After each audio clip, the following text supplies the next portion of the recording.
আরে সে যে কথাগুলি বলছে আপনার ভিডিও শুনেন, সে বলছে আমার শত্রুর সাথে আমি ইনসাফ কায়েম করব। কে বলতে পারছে বাংলাদেশের কথা?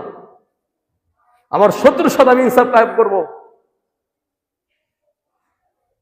আপনারা মনে রাখেন, এই ওসমান হাদির যে বক্তব্য, বাক্য, কথা, বিবৃতি, স্ট্যাটাস ছিল, এগুলো নিয়ে বাংলাদেশ স্টারই হবে। কি হবে? স্টারই হবে। এবং আজকের বাংলাদেশের যুবকরা জাগ্রত হয়েছে।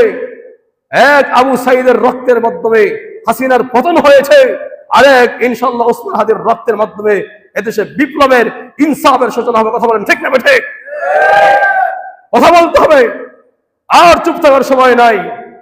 একজন নিরপরাধ মুমিন মুসলমানকে কেন হত্যা করা হলো, তার রক্তের দাম কে দিবে?